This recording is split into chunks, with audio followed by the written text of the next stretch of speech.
అందరికీ నమస్తే అండి. ప్రతిరోజు కూడా వైసీపీ నాయకులు, కీలక నేతలు ఇంక్లూడింగ్ జగన్మోహన్ రెడ్డి గారితో సహా పదే పదే చెప్పే మాట 2029లో ఖచ్చితంగా అధికారంలోకి వస్తాం, 2029లో ఖచ్చితంగా గెలుస్తామని. కాకపోతే ఈ రాష్ట్రంలో సగటు ఓటర్‌కి, ఈ రాష్ట్రంలో సగటు వైసీపీ అభిమానికి కూడా అండ్ సగటు రాజకీయ అభిమానికి అసలు వైసీపీ ఎలా అధికారంలోకి వస్తది అనే డౌట్స్ వస్తున్నాయి. నాకు కూడా అదే డౌట్స్. దీనికి ఏమన్నా వైసీపీ దగ్గర స్పష్టమైన సమాధానం ఉందా అని నాకు అనుమానం. ఎందుకంటే అసలు ఇప్పుడెందుకు ఈ వీడియో చేస్తున్నాం మీకు డౌట్ రావచ్చు. చెయ్యాలి. ఎందుకంటే పార్టీ విధానంలో, పార్టీ పద్ధతుల్లో మార్పు రావట్లా. ఎవరిని ప్రభుత్వం అరెస్ట్ చేస్తున్నా దాన్ని ప్రశ్నిస్తే అరెస్ట్ చేస్తారా, నిలదీస్తే అరెస్ట్ చేస్తున్నారా అనే కోణంలోనే మాట్లాడుతున్నారు. కాబట్టి ఈ రాష్ట్రంలో ఆలోచన పరులకు, సగటు తటస్థ ఓటర్లకు వైసీపీ క్రమేణా దూరం అవుతోంది. ఇప్పుడు సీదిరి అప్పలరాజు గారి అరెస్ట్ ఉంది. దానికి జగన్మోహన్ రెడ్డి గారు ఏం రెస్పాండ్ అయ్యారు? ప్రశ్నిస్తే అరెస్ట్ చేస్తారా అన్నారు. ప్రశ్నిస్తే అరెస్ట్ చేయడం ఏంటి? ఆయన ఏమి ప్రశ్నించలా. వారి కుమారుడు ఒక కుటుంబానికి కీలకమైన ఆధారం దానయ్య అనే వ్యక్తిని యాక్సిడెంట్ చేశాడు. ఆ యాక్సిడెంట్ని కప్పిపుచ్చాలని తన తండ్రి సీదిరి అప్పలరాజు గారు ప్రయత్నించారు. ఇది రాష్ట్రం మొత్తం చూసింది. కాబట్టి అతన్ని అరెస్ట్ చేశారు. దాన్ని ప్రలోభపెట్టి అండ్ ఆ కుటుంబంతో రాజీ చేసుకొని బేరానికి వెళ్ళి కేసుని మార్చేసి మరొకరిని బలి చేయాలనుకున్నారు. కాబట్టి ఈ కేసులో సీదిరి అప్పలరాజు గారు కూడా నిందితులయ్యారు. కాబట్టి అరెస్ట్ చేశారు. అంతే తప్ప ఆయన కూటమి ప్రభుత్వాన్ని ప్రశ్నిస్తే అరెస్ట్ చేయలే. ఆయన ఏమీ ప్రశ్నించలా. సాధారణ రాజకీయమే చేశారు. అలాగే తమ్మినేని సీతారాం గారు ల్యాండ్ ఫ్రాడ్ డాక్యుమెంట్లు సృష్టించి, ఫోర్జరీ డాక్యుమెంట్లు సృష్టించి, బతికున్న వ్యక్తిని చనిపోయాడని చూపించి అధికారాన్ని దుర్వినియోగం చేసి భూమి కొట్టేశారు. సో ఇటువంటి వాళ్ళు పాపాలు ఒక్కొక్కటి బయటపడుతుంటే ఆ పాపాల నుంచి వైసీపీ కాస్త దూరంగా ఉండి ఇటువంటి వ్యవహారాల్లో పార్టీ తలదోర్చదు, సో అది తప్పైతే తప్పే, ఇటువంటిది ఖండిస్తున్నాం ఎవరు చేసినా అని చెప్పాల్సిన పార్టీ వాళ్ళు ప్రశ్నిస్తే అరెస్ట్ చేస్తున్నారు, రెడ్ బుక్ రాజ్యాంగం అమలవుతోంది అని మాట్లాడితే ఎవరు నమ్ముతారు? ఎందుకు నమ్ముతారు? సో ఇవి అంటే చాలామందిని జగన్మోహన్ రెడ్డి గారు అలాగే వెనకేసుకొస్తున్నారు. ప్రజల్లో చులకనయ్యి ప్రజలకు వ్యతిరేకంగా ఉన్న నాయకులను ఏదో ఒక విధంగా వెనకేసుకొస్తున్నారు. అది వైసీపీకి నష్టం. అండ్ పార్టీలో చాలామంది ఇంపార్టెంట్ ముఖ్యమైన నాయకులు దూరం అయిపోయారు. కొంతమంది సైలెంట్ అయ్యారు, కొంతమంది క్రియాశీలకంగా లేరు, యాక్టివ్గా లేరు, కొంతమంది దూరం అయిపోయారు.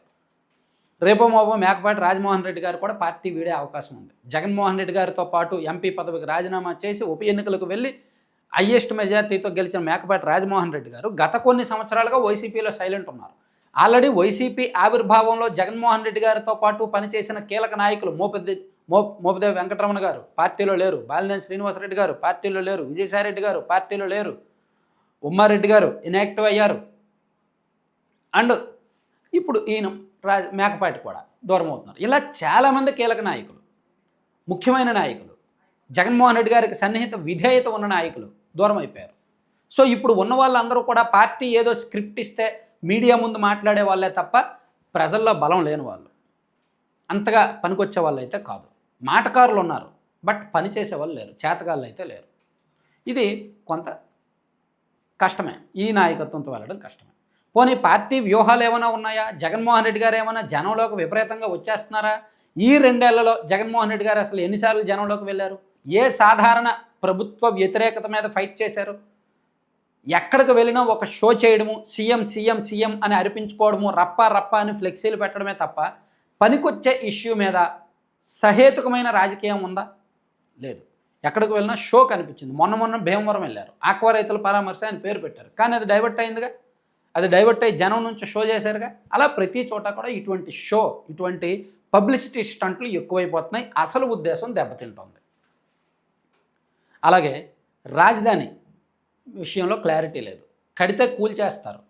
అంటే సాధారణంగా మేము అధికారంలోకి వస్తే అలా ఆ మంచి చేస్తాం, ఈ మంచి చేస్తాం అని చెప్పకుండా మేము అధికారంలోకి వస్తే అది ఆపేస్తాం, వీళ్ళని వెళ్ళగొట్టేస్తాం, పలానా పరిశ్రమను వెళ్ళగొట్టేస్తాం, పలానా నిర్మాణాన్ని ఆపేస్తాం, పలానా రాజధానిని ఆపేస్తాం, కొత్త రాజధాని కట్టేస్తాం అని అంటే స్టిల్ ఇతనికి 151 నుంచి 11 ఎందుకు ఇచ్చారు? ఇటువంటి తప్పులు, ఇటువంటి పగా ప్రతీకారాలతో పరిపాలించడం వల్లే కదా. సో స్టిల్ అదే పగా ప్రతీకారం, అదే నెగిటివ్ మైండ్ సెట్ ఉంది అనుకుంటే జనం ఎందుకు ఓట్లేస్తారు? వేసే అవకాశం లేదు. ఇలా ఏ కోశాన చూసినా పార్టీ వ్యవహరిస్తున్న తీరు, పార్టీ ప్రణాళికలు, పార్టీ వ్యూహాలు, పార్టీ నాయకత్వం ఇలా ఏ కోశాన చూసినా సరే వైసీపీకి అధికారంలోకి వచ్చే అవకాశాలు కనిపించట్లా, సన్నగిల్లుతున్నాయి. రాష్ట్రంలో ఒక సర్వే, ఒక అంచనా ప్రకారం వైసీపీకి ఓట్ బ్యాంక్ తగ్గింది, కూటమికి ఓట్ బ్యాంక్ తగ్గింది. వైసీపీకి గత ఎన్నికల్లో 40% ఓట్ బ్యాంక్ వచ్చింది, ఇప్పుడు ఒక 4 to 6% తగ్గింది. కూటమికి గత ఎన్నికల్లో 56% ఓట్ బ్యాంక్ వచ్చింది, ఇప్పుడు సుమారుగా 6 to 8% తగ్గింది. మరి ఇదంతా ఎటెళ్ళింది? మధ్యలో ఉంది, ఒక జంక్షన్లో మధ్యలో ఉంది. సో వచ్చే ఎన్నికల సమయానికి అటు కానీ ఇటు కానీ వెళ్తారు. సో ఈ జంక్షన్లో ఉన్న ఓట్ బ్యాంకు తమ వైపు ఆకట్టుకోవడానికి, తన వైపు రాబెట్టడానికి జగన్మోహన్ రెడ్డి గారు ఏమైనా సహేతుక విధానాలు ఫాలో అవుతున్నారా? పాజిటివ్ రియాక్షన్స్ ఉంటున్నాయా? పాజిటివ్ పాలిటిక్స్ ఉంటున్నాయా? లేవు, ఉండట్లేదు. ఏ వర్గాన్ని తన వైపు తిప్పుకునే ప్రయత్నం చేయట్లేదు.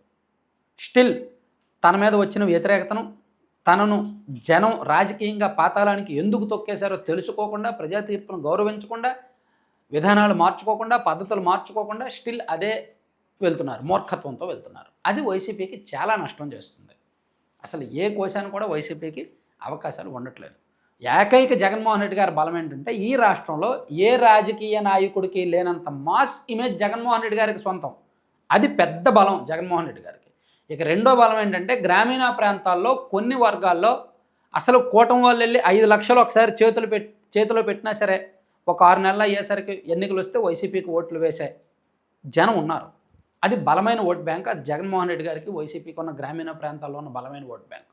దాన్ని చూసి తిరుగులేదనుకుంటే కష్టం. ఖచ్చితంగా ఈ రాష్ట్ర ఎన్నికలను శాసించేది, ఫలితాలను శాసించేది వీళ్ళకుండే ఓట్ బ్యాంక్ వీళ్ళకుంటుంది, వీళ్ళకుంటే ఓట్ బ్యాంక్ వీళ్ళకుంటుంది. వాళ్ళకి వీళ్ళకి సంబంధం లేకుండా మధ్యలో ఒక 20 to 30% ఓట్ బ్యాంక్ ఉంటుంది చూసారా? ఎన్నికల టైంలో వాళ్ళే గేమ్ ఆడతారు, వాళ్ళే ఫలితాలు ఇస్తారు. ఆ ఓట్ బ్యాంకు స్టిల్ ఇప్పటికీ వైసీపీకి వ్యతిరేకంగానే ఉంది. నాకు తెలిసి ఇదే విధానంలో వైసీపీ వెళ్తే వాళ్ళు మళ్ళీ వైసీపీ వైపు తిరిగే అవకాశం లేదు. కాబట్టి ఇప్పుడున్న పరిస్థితుల్లో అయితే కష్టం. లేదు పలాంది చేసాం అందుకే మేము అధికారంలోకి వస్తామని ఎవరైనా వైసీపీ వాళ్ళ కింద కామెంట్ చేయండి, ఎవరైనా వీలైతే కామెంట్ చేయండి. ఏమంటారు? కూటమి ప్రభుత్వ ఎమ్మెల్యేల పనితీరు బాగలేదు కదా అని అంటారు. ఆ ఒక్కటే అంటే ఇప్పుడున్న ప్రభుత్వం తప్పు చేస్తే వైసీపీ అధికారంలోకి వస్తుందేమో అనుకుంటున్నారు తప్ప వాళ్ళుగా వచ్చే ప్రయత్నం చేయట్లా. కానీ వీళ్ళు మరీ అన్ని పెద్ద తప్పులు చేయట్లా. ఎమ్మెల్యేలు తప్పులు చేస్తున్నారు, దాన్ని సరిదిద్దుకునే అవకాశం ఉంది. సో వాళ్ళతో కంపేర్ చేస్తే వీళ్ళు బెటర్ అనే ధోరణిలోనే జనం ఉన్నారు. అది గుర్తించాలన్నమాట.